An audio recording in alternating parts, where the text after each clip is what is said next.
हरे कृष्णा, जय हिंद, नमस्कार दोस्तों। मेरा नाम है सात्विक सर, आप देखो रिएक्शन चैनल। तो आज का टॉपिक ये है कि पाकिस्तान के प्राइम मिनिस्टर और इंडियन के प्राइम मिनिस्टर के बीच का वीडियो स्टार्ट करते। चलिए स्टार्ट करते हैं। 3 2 1 स्टार्ट। बाहर के मुल्कों में पाकिस्तानी पॉलिटिशियंस की ज़्यादा रिस्पेक्ट की जाती है। फॉर एग्जांपल का पता चल जाए, आज हमारे मुल्क के जो फॉरेन मिनिस्टर हैं वो अमेरिका जा रहे हैं या रशिया जा रहे हैं, और पता चलता है इंडियन भी जा रहा है, इंडिया के जो फॉरेन मिनिस्टर वो भी जा रहा है। तो इज्जत किसकी ज़्यादा होगी? पाकिस्तान के साथ। तेरा बाप यहाँ छोड़कर गया था कि तेरी माँ? पाकिस्तान के साथ इज्जत ज़्यादा होगी। सर, हमने देखा कि हमारे मुल्क के जो प्राइम मिनिस्टर या जो जाता है तो बाहर उतना प्रोटोकॉल नहीं मिलता जितना इंडियन का मिलता। क्या वजूहत है? वो इखलाक की वजह से, प्रॉब्लम की वजह से उनका है मसला। ज़्यादा रिस्पेक्ट है। हाँ, तो आप तो कह रहे थे अभी पाकिस्तान की रिस्पेक्ट ज़्यादा पाकिस्तान की ज्यादा होनी चाहिए। रिस्पेक्ट है करते हैं लोग, होनी चाहिए, में होने में बड़ा फर्क है ना सर। हाँ, तो बस। है किसकी अभी ज़्यादा? अभी पाकिस्तान की है रिस्पेक्ट। पाकिस्तान की रिस्पेक्ट इज्जत ज्यादा है। तो गेम बचाना। सर मैं आपको ना, सारी दुनिया में यही हुकूमत करेगी इंशाल्लाह। पाकिस्तान हुकूमत करेगी। किस तरह हुकूमत करेगा पाकिस्तान? हर वक्त ऐसा आएगा पूरी दुनिया में हुकूमत पाकिस्तान की होगी। किस तरह होगी? थोड़ा बताएं, थोड़ा बताएं। जो क्या हालात- ये जो सिचुएशन देखते हुए, जो इकोनॉमिकल हमारे हालात है, जो कंडीशंस है, इन सब के बीच में देखते हुए क्या हमारी इकोनॉमी इतनी स्ट्रांग हो जाएगी कि इंडिया के टेक ओवर करेंगे मौजूदा सालों के अंदर? इंडिया में भी कुछ नहीं है पाकिस्तान के सामने। हाँ, सर, कुछ क्यों भी नहीं। कलमा इधर है, हर चीज मौजूद है इधर। सर मैं आपको इसी पर एक वीडियो दिखाना चाहूंगा। ये देखें, हाँ, ये कौन है भला? चाचा, रशिया के सिराज जी ज्यादा वो पी है, रहे हो क्या? फॉरेन मिनिस्टर है। अच्छा। ये देखें, सॉरी, चाचा ने इंडिया सिराज जी के ज्यादा फॉरेन पी लिए। मिनिस्टर हैं, ये रशिया के अंदर जा रहे हैं। हाँ। तो इनका देखिए इस्तकबाल किस तरह से किया जा रहा हाँ, ये बात तो है। है। ये ताकि आपको दूसरी कंट्रीज में, बाहर के मुल्कों में, अगर मैं बात करूं अमेरिका, किसी भी कंट्री की आप बात कर ले, यूरोप, उसके बाद मिडिल ईस्ट, कहाँ पर कौन से रीजन के लोगों की ज़्यादा रिस्पेक्ट है? पाकिस्तान, बांग्लादेश या फिर हिंदुस्तानियों की? अल्हम्दुलिल्लाह पाकिस्तानियों की है। अच्छा, मैं- आपको क्या लगता है? वो डिपेंड करता है बंदा बंदे पे, लेकिन पाकिस्तानियों की भी है, कहीं कहीं पाकिस्तानियों की नहीं करते। बंगाल कहाँ पर नहीं करते, कहाँ कहाँ पर ज़्यादा हमारी इज्जत है? नहीं, आजकल जो हमारी जो पॉलिटिकल सिचुएशन है, ठीक है, कुछ हमारे लीडर्स हैं, उनको लेके वहाँ पर हमारे इमेज जो है ना ख़राब हुआ हुआ है। अब हम बात करें इमरान खान की, तो उनकी वजह से हमारी इमेज अच्छी जा रही है, ठीक है। आप क्या कहेंगे, पाकिस्तान के कहाँ पर इज्जत ज़्यादा है, जो कि आप बता रहे थे कि पाकिस्तान की बहुत ज़्यादा इज्जत सर ऑल ओवर आप देखें, मैं सिर्फ एक जगह की बात नहीं करूंगा। जैसे कि आपने कहा कि कौन कौन से ममालिक में पाकिस्तान की इज़्ज़त की जाती है, है? जी जी जी जी। तो मैंने जहाँ तक देखा है हमारी हर जगह पे इज़्ज़त है। जैसे कि आप मेरे ख्याल से इस वजह से कह रहे हैं कि कुछ पॉलिटिकल लीडर हमारे थे जिनके साथ बहरहाल एयरपोर्ट में मेरे ख्याल से कोई मसला हुआ था, उसकी वजह से आप कह रहे हैं। लेकिन इसका मतलब ये नहीं है कि वो उसकी पर्सनैलिटी को देख के कर रहे थे, ना कि पाकिस्तान का नाम लेके कर रहे थे। तो पाकिस्तान के हवाले से अगर आप बात की जाए, जैसे कि इमरान खान साहब, वो जहाँ पे भी जाते थे बिल्कुल ही उसकी पर्सनैलिटी की आपको एक वजह बात से। बताता हूँ, हमारे दुबई के अंदर से भी, उससे पहले जो मेरी बात है, उससे पहले कि मैं आपको एक वीडियो दिखाना चाहूँगा हमारे पड़ोसियों के। देखें ज़रा, रशिया के अंदर हमारे भी लीडर भी जाते हैं, उनका क्या इस तरह से इस्तकबाल किया जाता है? ये देखें ज़रा। प्राइम मिनिस्टर मोदी ने ये कहा जब उनको सारा नहीं, अब नहीं, ये डिपेंड करता है ना बंदा बंदे personality पे, पे। पर्सनालिटी पे डिपेंड करता है। अब जैसे इमरान खान साहब की बात करें, ठीक है, जैसे इमरान खान जाते हैं इंटरनेशनल लेवल पे, कंट्री को रिप्रेजेंट करते हैं, तो उनका इस्तकबाल और तरीके से होता है, ठीक है। वो उनकी अपनी पर्सनालिटी है, वो लोगों को अट्रैक्ट करती है। अब उस तरह से नवाज शरीफ और अपना क्या क्या कहते हैं, शहबाज शरीफ हो गया या जरदारी, पाकिस्तान में खैर वो बहुत बड़े हैं, ठीक है, उनकी पावर भी है, लेकिन बाहर उनको कोई नहीं जानता, ठीक है। क्या वजूहत है? एक टाइम था हमारी, अगर बात करूं 70s के टाइम में, हमारे पॉलिटिशियंस की, हमारे मुल्क की बहुत ही ज़्यादा कहा जाता था मिडिल तुम ईस्ट की लोगों बात को कर बहुत लेते हैं, ज्यादा इज्जत होता है, दुबई, बहुत सऊदीया की ज्यादा, बात कर लेते क्योंकि हैं, वो हमें अपना राइट हैंड समझते थे। भिखारियों को हमारे पास इज्जत एटमी हर बम था। जगह मिलता अब है। तब जब हमने नया बनाया था एटमी बम 80s के टाइम पे, दुबई सबको बताता था कि भाई पाकिस्तान मेरा ब्रदरहुड है। अभी जब दान बात देना बहुत आती है पुण्य का दूसरी क्या लेन देन करने की, हम लोग जब तो आप बात भिखारियों करते की हो बहुत ट्रेड इज्जत करने करते हैं की, यार। जब आप दान बात देना करते हो चाहिए, ट्रेन की, सबको हर देना चीज़ की चाहिए। बात करते हो, तो जहाँ पर हमें मिडिल ईस्ट नजर आता है इंडिया की तरफ झुकाव करते हुए, हमारी तरफ झुकाव नहीं है उसका। तो क्या वजूहत लगती है आपको? स्टेबिलिटी की बात है, तब पाकिस्तान था स्टेबल या स्टेबिलिटी की तरफ जा रहा था, ग्रो कर रहा था, लेकिन बीच में हमारे पॉलिटिकल क्राइसिस इस तरह से आ गए कि हम नहीं ग्रो कर सके, ठीक है। तो अब जाहिर है हमारा अपना सवाल है, तो लोग हमारे पास क्या आएंगे, क्या लेने आएंगे। MBS की बात करूं, पहले वो जब आते थे, इंडिया दौरा हो या कहीं भी दौरा हो, पहले पाकिस्तान होकर फिर इंडिया जाते थे। इस दफ़ा G20 की मीटिंग के लिए वो गए डायरेक्ट इंडिया, और पाकिस्तान आकर उन्होंने कहा था मैं पाकिस्तान भी आकर विजिट भी करूंगा, लेकिन वो आए नहीं। ये वो आए बात नहीं, आप visit ऐसे नहीं कर रहे हैं जैसे कि मतलब एक तो आपकी पॉलिटिकल जो सिचुएशन है वो ठीक नहीं है, दूसरी बात आपको जो रिप्रेजेंट कर रहा है उस बंदे को आप देखें ना, आपको आप कर रहे हैं शहबाज शरीफ पहले कर रहे थे, ठीक है, उस मेरे ख्याल से आपने टॉपिक इसी वजह से रखा है कि शहबाज शरीफ साहब जो जब वहाँ पे गए थे तो उनके साथ क्या क्या हुआ था, ठीक है। इमरान खान के आप कोई भी वीडियो उठा के देखें जिसमें उनका विजिट था बाहर का, तो उसमें वो पाकिस्तान की रिप्रेजेंटेशन को चेक करें और आपकी वो जो है पॉलिटिकल हमारे लीडर हैं उनके साथ जो हुआ है वो ज़रा देखें। मैं एक वीडियो दिखाऊंगा, जयशंकर साहब जो कि आप जानते होंगे कि इंडिया के पॉलिटिशियन हैं, इंडिया के फॉरेन मिनिस्टर हैं, फॉरेन मिनिस्टर रशिया जाते हैं, रशिया जाकर उनका इस्तकबाल किस तरह से होता है, ज़रा एक छोटी सी वीडियो मुलाजा फरमाएं। सिर्फ ये एक वीडियो नहीं बल्कि आप इंटर ग्लोबल लेवल पे जब भी पॉलिटिशियंस वगैरह को देखते हैं कि इंडिया में कितने पॉलिटिशियंस आ रहे हैं, पाकिस्तान में लोग अनसेफ, अपने आप को सेफ नहीं समझते, तो वो डेफिनेटली एक बहुत बड़ा गैप तो है इंडिया और पाकिस्तान का। ये तो जस्ट एक वीडियो के अलावा भी देखा जा सकता है। हम लोग मानते नहीं हैं, जब हम कहते हैं कि भाई मुल्क के अंदर दहशतगर्दी हो रही है, मुल्क के अंदर अनस्टेबिलिटी है, मुल्क के अंदर हमारे पॉलिटिशियंस वो सही काम नहीं कर रहे, तो जब हम इस चीज़ को हाईलाइट करते हैं तो हमें ही एज अ मीडिया स्टूडेंट हमें ही गद्दार कहा जाता है कि भाई ये जो न्यू यंग जनरेशन है ये हमारे कौम को गलत इमेज पोर्ट्रे कर रही है।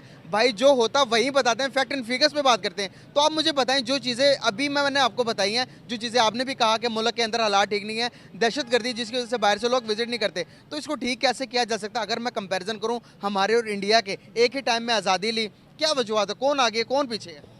अच्छा, इंडिया की तो बात करें कि एक ही टाइम पे आज़ादी ली इंडिया, तो फिर भी आप चला उसको साइड पे कर दें। आप बांग्लादेश को देख लें जिसने आज़ादी भी बाद में खुद ही ली है। तो बांग्लादेश में अब आप लीडर आ रहे हैं, यूनिवर्सिटीज़ आ रहे हैं, मैं मीडिया का स्टूडेंट हूँ तो मुझे लोग कहते हैं यार तुम पाठशाला पढ़ने जाओ।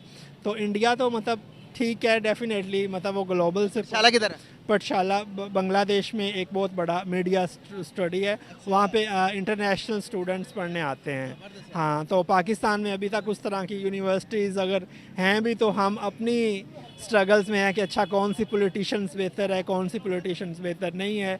हम बड़े मसलों को साइड पे कर देते हैं। फॉर एग्जांपल हमारे अभी इलेक्शन आ रहे हैं तो हमें पहले ही हर किसी को पता है इस दफ़ा किसने आना है। हर दफ़ा इलेक्शन में हर किसी को पहले ही पता होता है कि अच्छा इस दफ़ा किसने आना है। तो सिलेक्शन होती है पाकिस्तान में, काफ़ी और मसले हैं जो जिनको छोड़ के हमें मीडिया पे कुछ और दिखाया जाता है, लेकिन बिहाइंड द सीन कुछ और चल रहा होता है। जब आपकी पाक स्टडी और इस तरह के सब्जेक्ट सही तरह पोर्ट्रेट नहीं कर रहे होते तो फिर ये मसले आपके होने होते हैं, और आप बहुत जल्दी उनको एक्सपेक्ट नहीं करेंगे कि ये जल्दी ख़त्म होंगे। जब आपकी पाक स्टडी और इस तरह के सब्जेक्ट ही गलत लिखे जाते हैं, हर चीज़ कंट्रोल होती है, तो आप तरक्की बड़ी जल्दी सक्सेस नहीं कर सकेंगे। आप जब लीडर्स को, जब लोगों को फ्रीडम देंगे, हर अदारे को फ्रीडम मिलेगी तो डेफिनेटली चीज़ें हो सकती हैं। हाँ। बहुत प्यारी बात की आपने, बहुत अच्छे से एक्सप्लेन किया। तो यहाँ पर अभी हम देखते हैं कि अदर कंट्रीज़ में एक टाइम था कि हमारी बड़ी रिस्पेक्ट थी, हमारे पॉलिटिशियंस की बड़ी रिस्पेक्ट थी, एज अ पाकिस्तानी हमारी अपनी बड़ी रिस्पेक्ट थी।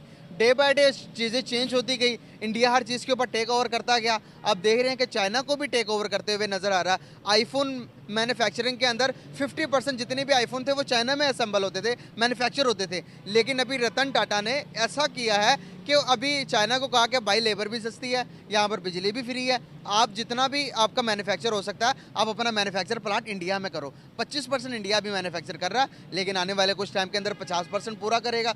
बताएं कि इससे क्या इम्पैक्ट पड़ेगा उनकी इकोनॉमी पर, क्या इम्पैक्ट पड़ेगा उनके लोगों पर, क्या इम्पैक्ट पड़ेगा उनकी सक्सेस पर, कैसे देखते हैं आप इन चीज़ों? मतलब डेफिनेटली अगर एक ग्लोबल लीडर्स या ग्लोबल कम्युनिटी इन्वेस्ट कर रही है बहुत बड़ी इंडिया पे, तो वो बहुत कम, मतलब डेफिनेटली चीज़ें हाई होंगी जो अभी उनकी पहले भी हो रही है। पाकिस्तान में क्वेश्चन ये है कि वो क्यों नहीं इन्वेस्ट करते। वो इस वजह से इन्वेस्ट नहीं करते कि भाई यहाँ पे मार्शल लॉ लग गया तो वो किसको पूछने वाले होंगे। अभी हमारी गवर्नमेंट को ये नहीं पता कि किस गवर्नमेंट को कौन किस टाइम उतार सकता है।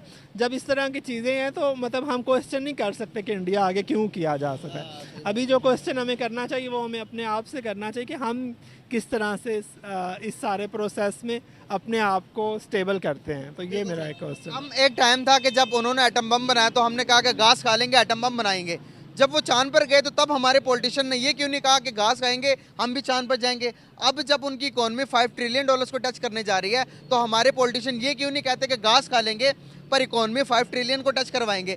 ऐसे पॉइंट्स पर ऐसी बातें क्यों नहीं करते। सिर्फ हमारी जंगों की तरफ ही हमारा माइंडसेट किया गया। क्या जंग ही करके तो जिंदा रहना, अगर दूसरा नहीं रहेगा तो क्या हम जिंदा रहेंगे। अच्छा, आपका क्वेश्चन मतलब ज़्यादा पॉलिटिशियंस और इंडिया से रिलेटेड है, लेकिन अगर देखा जाए तो हमारे पॉलिटिशियंस सोच ही नहीं सकते। हमारे पॉलिटिशियंस अपनी चेयर्स पे ज़्यादा बिलीव करते हैं कि क्या कोई वो ऐसा फैसला तो नहीं करेंगे कि उनको उतार दिया जाएगा।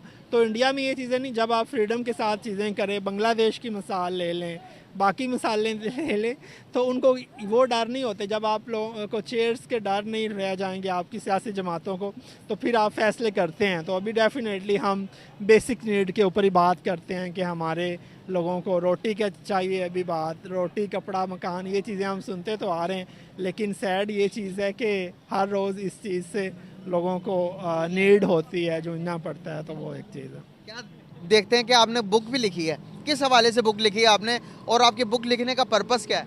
अच्छा, मैं एक स्टूडेंट था, मैं गांव से लाहौर मूव हुआ। मॉडल टाउन से कचहरी तक मैंने रोज़ 4-5 ईयर्स ट्रैवल किया। तो मैंने सोचा कि क्यों ना इन लोगों के ऊपर किताब लिखी जाए मेट्रो में सफ़र करके। तो मैं लोगों से पूछता था उनका हैप्पीनेस डे क्या है, उनकी सैड डे क्या है, लोगों का ड्रीम क्या है। तो 2013-14 में डिफरेंट मुझे बता देते थे। अभी मैं उस तरह के प्रोजेक्ट एक दोबारा कर रहा हूँ। तो अब मैं जब लोगों से पूछता हूँ कि उनका हैप्पीनेस डे कैसा है, तो लोग बड़े सैड हैं, लोगों के मूड चेंज हैं, लोग ओपन नहीं होते बात करने में।